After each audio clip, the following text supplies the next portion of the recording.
Okay, welcome to our spring sports night. My name is Pat Crater. I'm the supervisor of athletics, and joining me this evening for this presentation, I have Mr. Joe Vogler, our head athletics trainer and athletics coordinator, and Mrs. Walshell, who is our athletic trainer, primarily working at the middle school and also our family ID manager. So I just want to thank Joe and Kathy for their time this evening. And I want to welcome everybody to our spring sports season. I especially want to welcome those of you who are new to our program. I hope that your child has a great experience. And we are just really looking forward to working with our spring athletes again, seeing everybody, getting back outside, and having a great season. And so let me just start off this evening by wishing everybody a safe and successful season. We have a presentation tonight that we are going to share with you. And then at 7 p.m., coaches will be hosting individual team meetings. And the links to those meetings are posted on the athletics website. So I encourage you to check out those meetings. And I know that our coaches are looking forward to meeting everybody as well. So thank you once again for joining us. And let's get started here. So we are navigating this pandemic.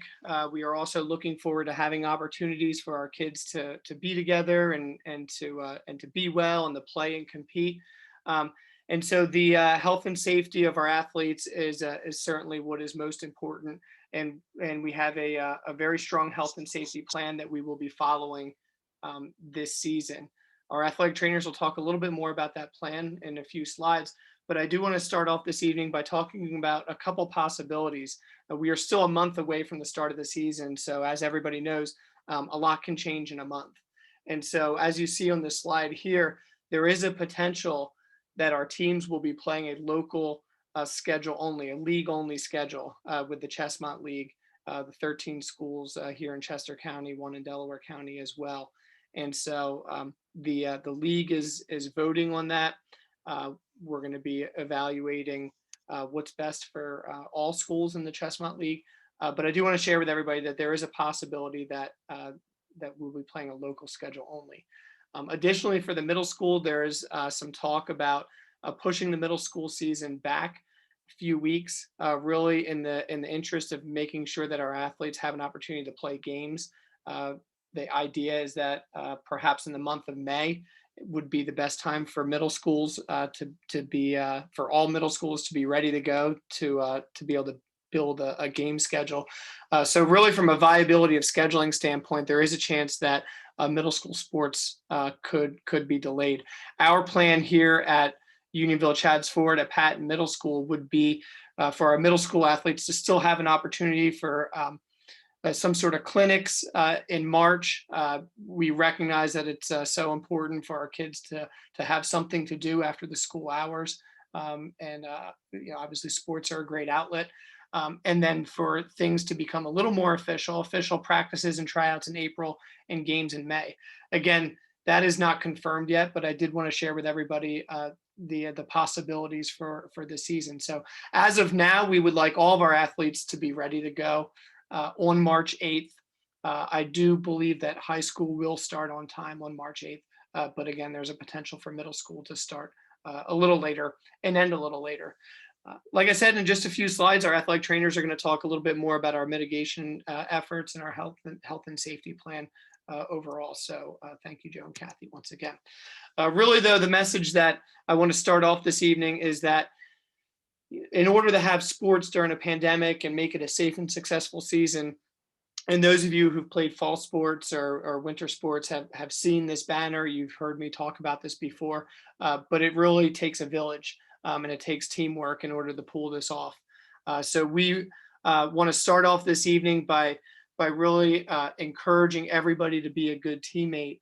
And in this context, I've said this before, that being a good teammate isn't necessarily about passing the ball or being a good communicator on the court. What I'm talking about is that our athletes can be a good teammate by staying home when they're sick. In fact, we thank you for staying home when you're sick this year. And we need folks to wear a mask and practice social distancing and good hygiene. And really, we need people to make responsible decisions when they're not here on the field or on the court. And this is how we can do it. This is how we can have a safe and successful season. So we need everybody to make sacrifices to keep everybody healthy, to keep our kids in school, and to keep our athletes playing sports. And that is my wish for this spring. So let me turn it over to Mr. Vogler at this point to talk about some key points in our health and safety plan. Thank you, Mr. Vogler. Thanks, Mr. Crater. So when we were developing our health and safety plan, we really we developed a task force that just has a variety of stakeholders from our school nurses, administrators, obviously our athletic trainers, some coaches, and even some student athletes. So we really hope that this plan is all encompassing, but also logistically easy for everyone to put in because of all the stakeholders that were involved. The key parts really focus on facial covering and masking, social distancing, and hand hygiene. Some of the stuff Mr. Crater already said, but staying home while you're sick is really the most important thing. And with all that, we have the standardized screenings, which I'll talk about in the next slide. We have PSAs hung up throughout our facilities, and as with everything this year, things have been slightly tweaked. So our locker rooms are no longer called locker rooms. They're really just quick changing rooms for anyone who's in brick and mortar instruction on that day. And coaches can talk more about that in your individual meetings if you have questions. Transportation considerations this year, we're also encouraging athletes to get rides to away games if they can.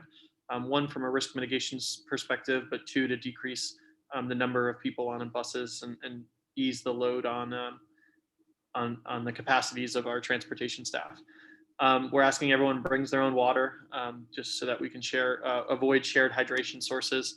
And as I said, the league has adopted a standardized screening policy that is used for all competitions, but we're also using it for all practices and team events.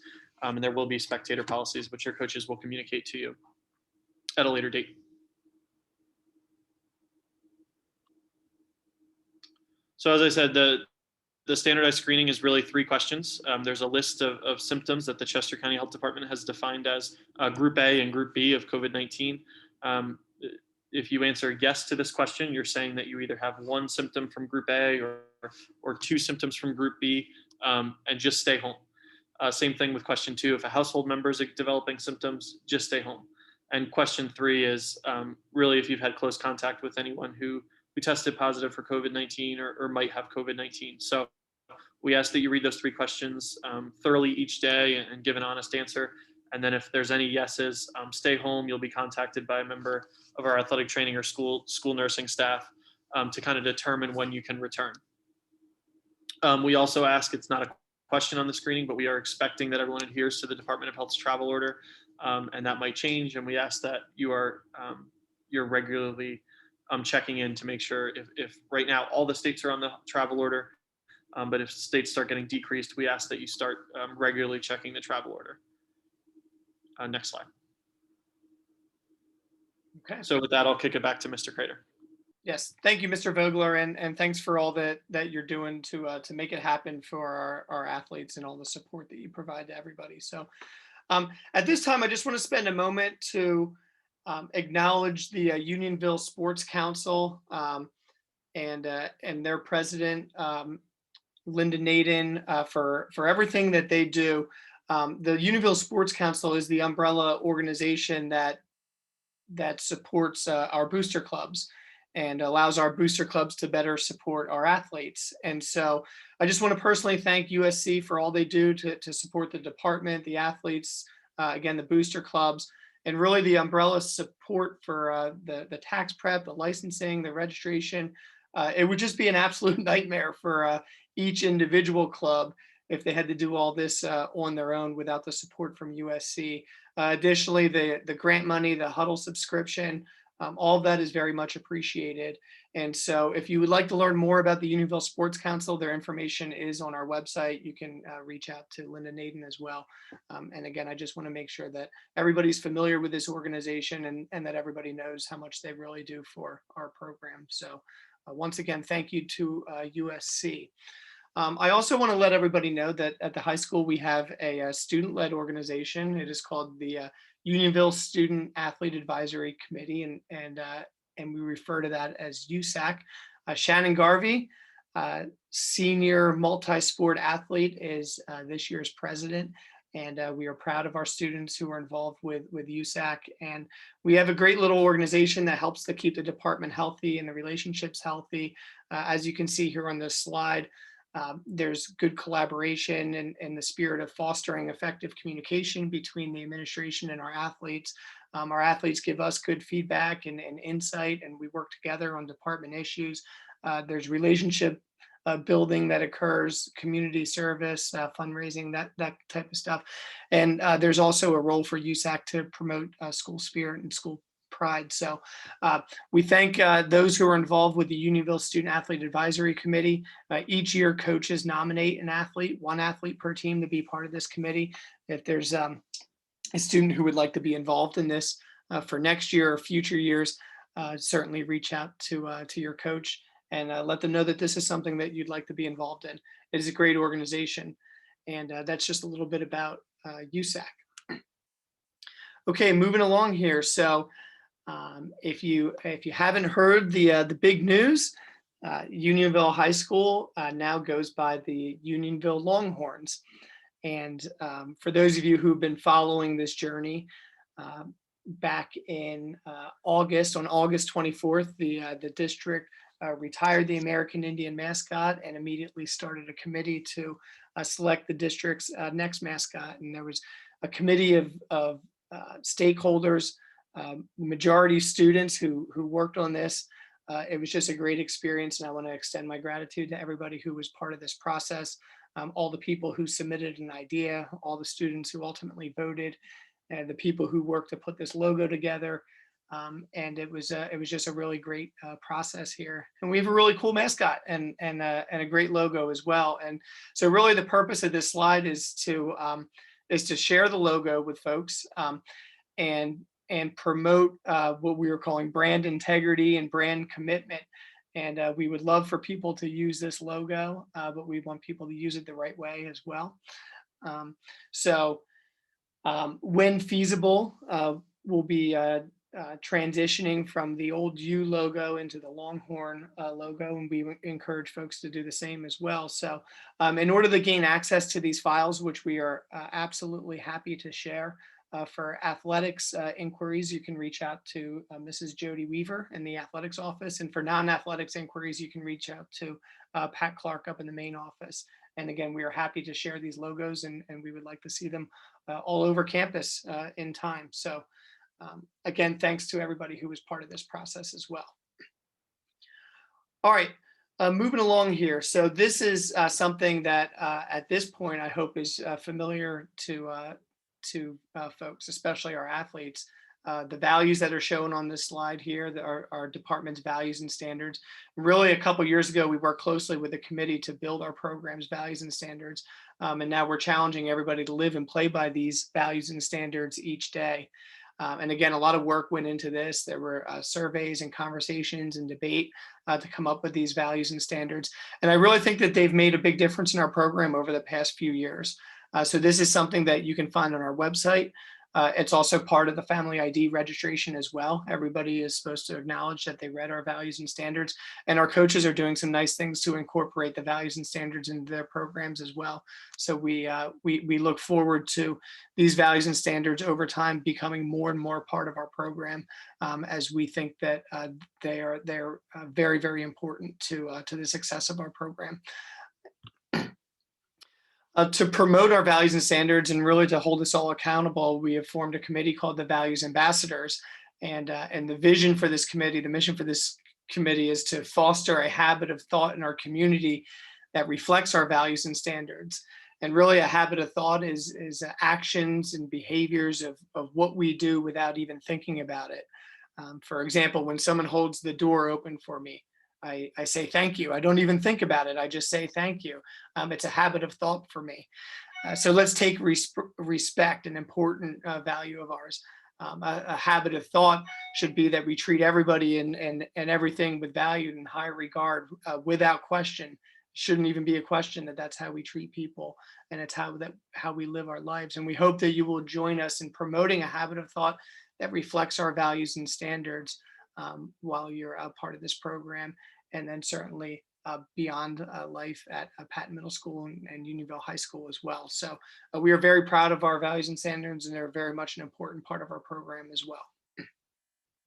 An important project that came out of our Values Ambassadors Committee was our new self-advocacy policy.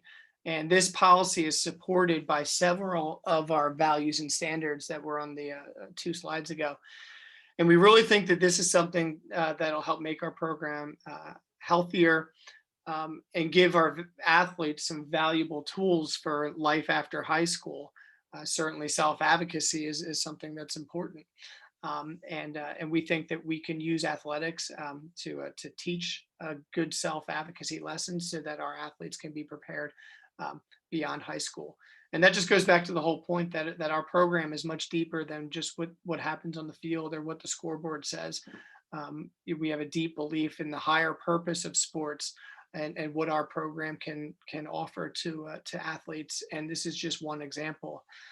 What we've done is come up with a framework that empowers athletes to speak to the coach when there's a concern. But this also gives guidance to our coaches on how to foster these conversations, because we know that these conversations are really a big step for our athletes as they're just learning this important skill. So myself, other administrators and counselors are all committed to helping our athletes navigate effective self-advocacy skills. And we look forward to seeing a lot of growth in our athletes as a result. Certainly there are bigger issues where it wouldn't be appropriate for a child to be on the front lines of a conversation. And it's just important to note here that, if there's a hazing issue, abuse, that sort of thing, that should always be reported to the proper authority, whether it's an administrator, police officer, et cetera. But we are excited about our self-advocacy policy, and we look forward to seeing our coaches and our athletes work together to navigate these conversations. All right, so the next 2 slides show our athletic staff. I just want to thank everybody listed here for supporting the athletes and supporting the coaches.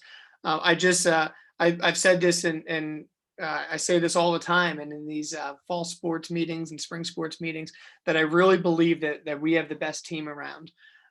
And in this role as athletic director, I have a unique role in that I work very, very closely with administration from other schools as well. Perhaps sometimes even more so than with our own administration in some cases. We all need to work together to make it happen for the teams. But I just really believe that we have the best athletes, the best coaches, the best team around. And we couldn't do it without these people listed here on this slide. And let me switch to the next slide here. These are some of our unsung heroes, the people in our facilities department and our transportation department, the game managers, clock operators, announcers, the officials. We have people who are contributing towards our live streaming program. We have a media manager. There are a lot of hands on deck to make it the best experience for our athletes. And again, just like I was thanking USC, our booster clubs are a tremendous support to our program as well. So it really does take a village. If there's somebody on this list that you think is doing a good job, I would highly encourage you to reach out to them. If the fields look nice, send an email to Mr. Nuremberg, our new head groundskeeper. If the facility looks nice, please send an email to Mr. Weitzel or Mr. Klein in the facilities office, and so forth. But it is really, really an excellent team, and I want to thank everybody who is on this team here. Okay, so moving along, we have a large program here at Unionville Chadds Ford. It's something that we're really proud of, and relative to the size of our school, we're actually considered one of the largest programs around with our 28 high school programs and our 18 middle school programs. We have some nice club opportunities. We have a unified bocce team. We have great participation by our athletes. We have a lot of coaches and volunteers who are involved as well. And this slide here is just really something that we're proud of. There's a lot going on. There's a lot of opportunities for kids. We're trying to find creative ways to get more kids involved, and really for all the good things about sports. There's really something for everybody, and we just look forward to seeing our program grow over the years.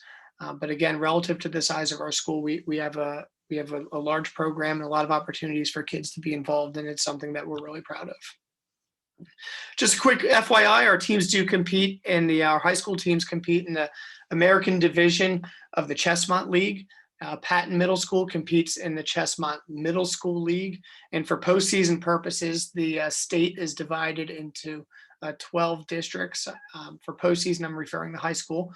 We are District 1, along with the schools in Chester County, Delaware, Bucks, and Montgomery counties.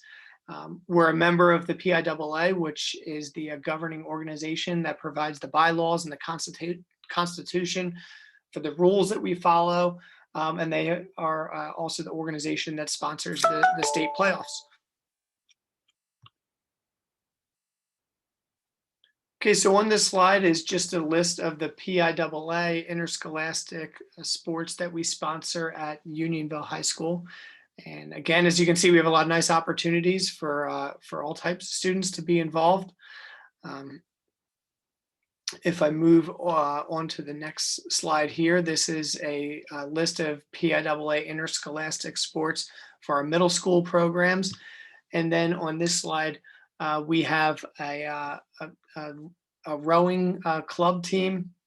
They do an excellent job. We have a unified bocce team that is co-sponsored with the Special Olympics.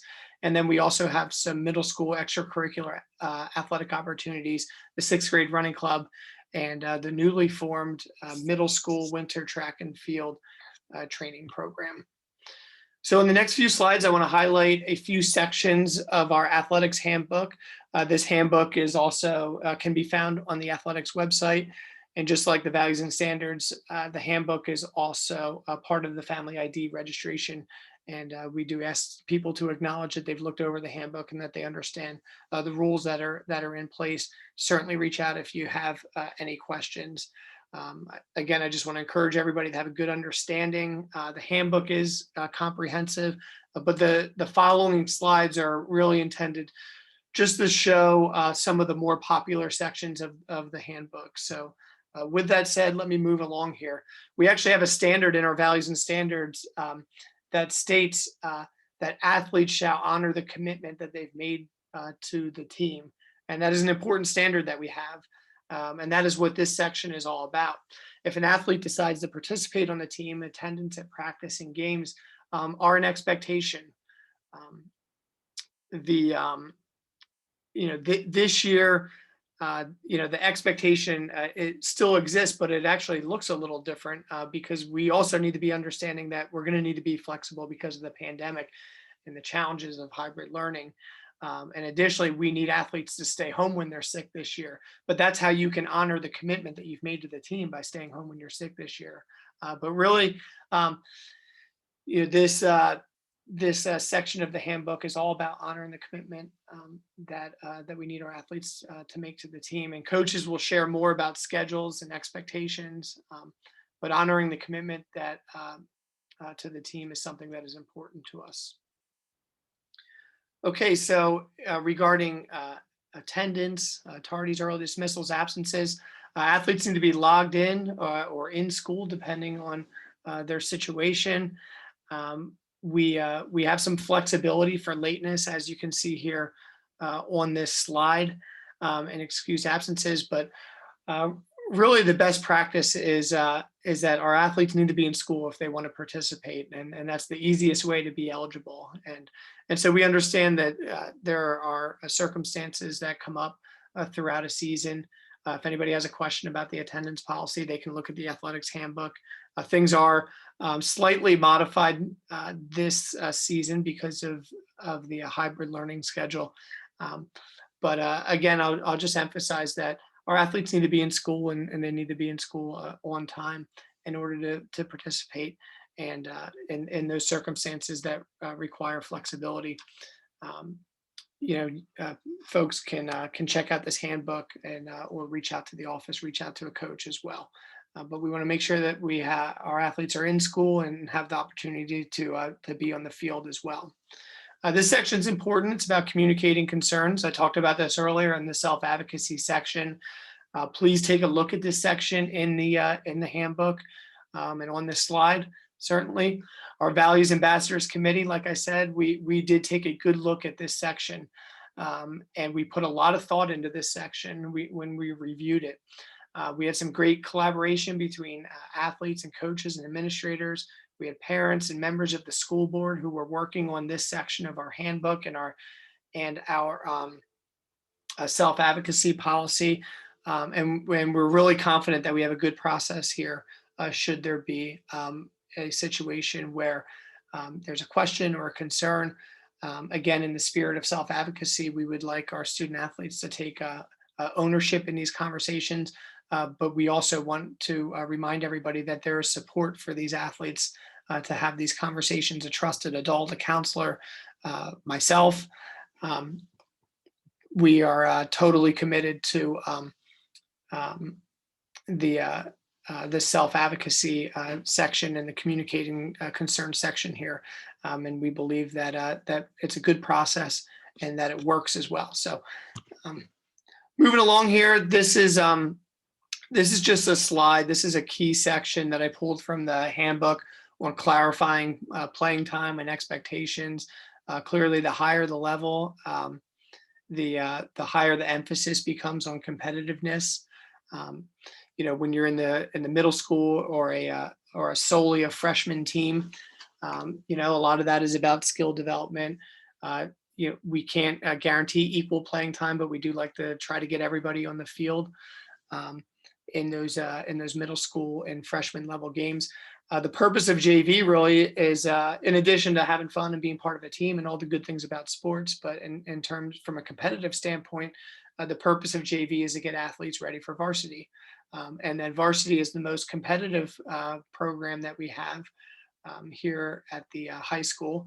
And this is where the head coach determines the playing time and the positions according to what's best for the team. And a varsity playing time is not guaranteed. And we just want to make sure that everybody has an understanding of that going into the season. All right, so just a quick slide here on official start dates and registration deadlines, family ID registrations. Our rowing team is going to kick things off and get up and running here. And on March 1st is when we really need our interscholastic, our PIAA interscholastic teams to be registered on Family ID and ready to go. Again, as I stated on an earlier slide at the beginning of the presentation, on March 8th, our high school teams should be ready to go, registered and ready to go. Again, there's going to be a coaches meeting this evening at 7 o'clock to talk more about the details of the upcoming season. And then Patton Middle School, again, we at this point, we believe that our middle school athletes should be ready for something in March, and then perhaps something a little more formal and official in April, and then games in May. That's where things are, that's what I'm hearing right now. That's where things are leaning towards right now. But again, as I said, things could always change. But that's the tentative plan for middle school. Okay, we want to be good communicators with our families and our athletes. We have a pretty good website. You can find coach contact information on the website, the schedules, upcoming game schedules. There's news and events on the websites. We try to be active on social media, Twitter and Instagram as well. And certainly folks can reach out to us if they have any questions as well. But please let us know if there's anything that we can do to support you and answer any questions that you have. Our coaches are also going to be communicating with folks again tonight and throughout the season as well. All right, so with that said, I am going to sign off here and introduce again Mrs. Kathy Walshell. She's tuning in from the middle school athletic training room. And Kathy, thanks so much for all that you do. And the floor is yours. Thank you, Mr. Vogler. I'm going to touch on Family ID. Mr. Vogler has mentioned it a few times, and if your son or daughter has already done a sport at Unionville, you should be familiar with the program. But if it's your first time having a child play a sport with Unionville, then it'll be all new information for you. Basically, we use a web-based registration for athletes to sign up for their sports. And what the registration also does is it takes the place of the PIAA physical form. So on the page here, there's a link to our registration. The link is also available on the UCFSD athletics page, or if you go into www.familyid.com and do a search for UCFSD, you'll find our organization's page. If your child has already played a sport for Unionville this year, for either Patton or for the high school, then their information is saved in there and it'll populate into the new registration. So if they've already played a sport, you only have to do what's called the subsequent season registration. Basically, we have two separate registrations for sports. The initial registration is more involved, has a lot more agreements that you have to go through, and you have to upload the Section 6 physical form. If your child has not done a sport this year, that's the registration that you have to do. Again, if they have done a sport this year, you can do the subsequent season registration. It's much quicker. There's no uploads required, and you can save yourself a little bit of time. So please make sure you do the correct registration, particularly if your child hasn't done a sport yet. If they haven't done a sport yet and they do the subsequent season one, then I have to kick it back to you and request that you do the initial registration. Section 6 is from the PIAA SIPI physical form, and that must be completed and uploaded in the initial registration. That form must be dated no sooner than June 1st, 2020. That's the PIAA requirement. Next slide, please. So basically, once you have completed the registration for your child, you're going to receive two different emails. The first one is just going to tell you that the registration is completed. If you don't receive that, it means you haven't fully completed the registration. You may actually receive an email that says something like, it looks like you started a registration. Did you want to complete it now? So just make sure you look and see, once you think you've completed the registration, that you receive an email that says that you have completed it. After you complete it, I go in and I look at the registrations, and once I do that, you'll receive another email. That email will either say registration's approved, or it will say that there's a correction that's required with your registration. If there is a correction required, it will list exactly what you need to do to fix the registration. So please make sure you read that email. I'm going to touch in a couple minutes on some of the things that are problems that we often see. Another thing is with activity fees, you can pay them electronically via RevTrak and Family ID. There's a small fee, 3.62%.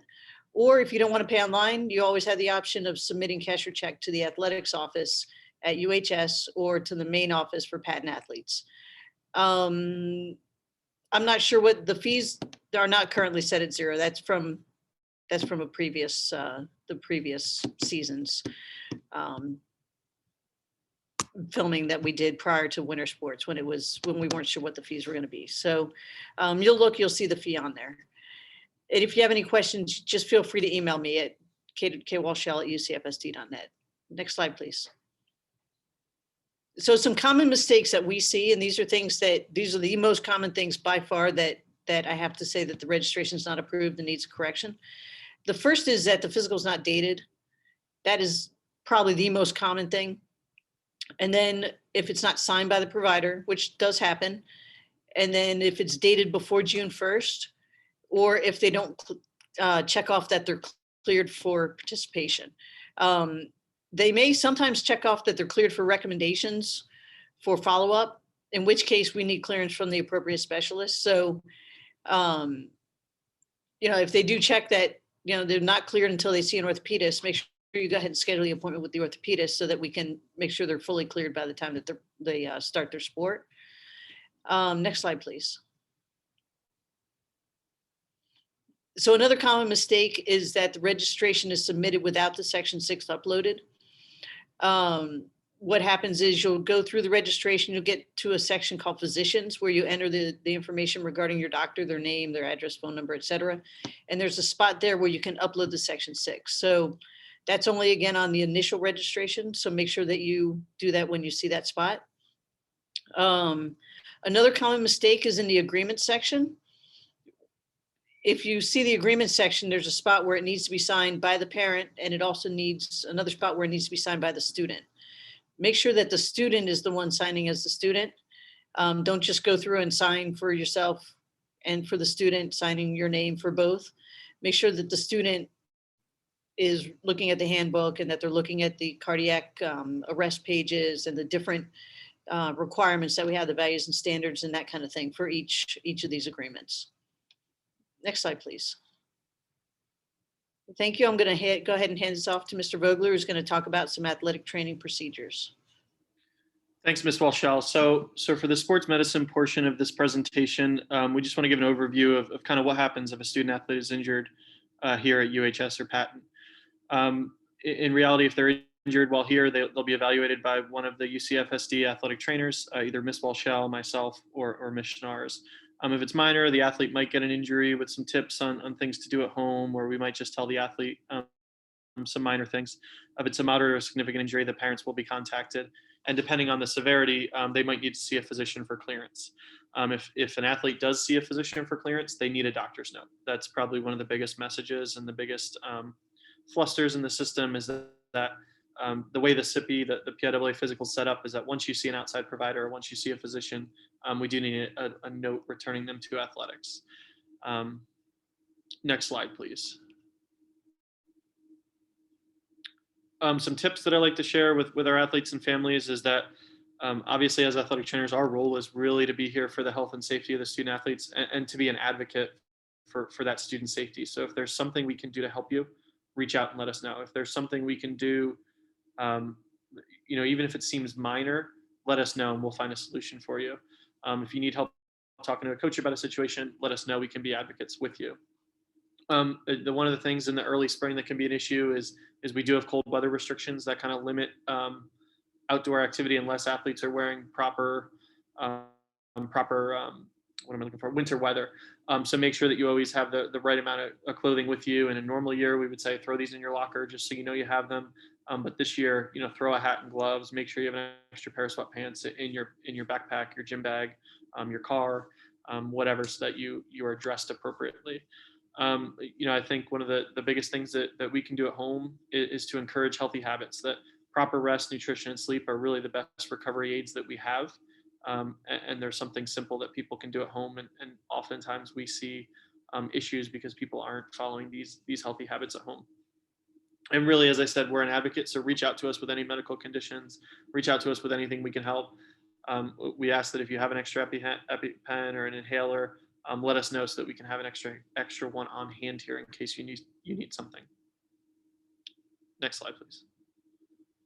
And then real quick, we do have some healthcare partnerships that help us in our sports medicine team. As I said, Ms. Schnars is our assistant athletic trainer. She's supplied to us through ATI Physical Therapy.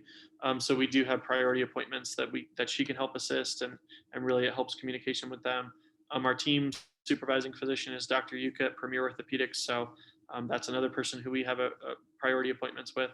And then this year we won't see them, but normally we have student athletic training interns from Westchester University. Next slide, please. So I will kick it back to Mr. Crater for a final goodbye, and he can tell you about where the team meetings will be this evening. Thank you. Okay, thank you, Mr. Vogler. Thank you, Mrs. Walshall. And so, like Mr. Vogler said, this slide is all about pointing people in the right direction and directing traffic. Individual team meetings will start at 7 p.m. Again, the links to these meetings, they were emailed to you earlier today, and they are also on the athletics website as well. So I hope you enjoy these meetings. I hope you enjoy meeting your coaches, seeing some friends in these meetings, and we just really hope that everybody has a safe and successful season, and that it's a lot of fun, and just again, we want to encourage people to reach out if they have questions, and just best of luck to everybody. So that's all I have. Mr. Vogler, Mrs. Walshall, I think we're all good. All right, great. So thanks so much and have a great evening.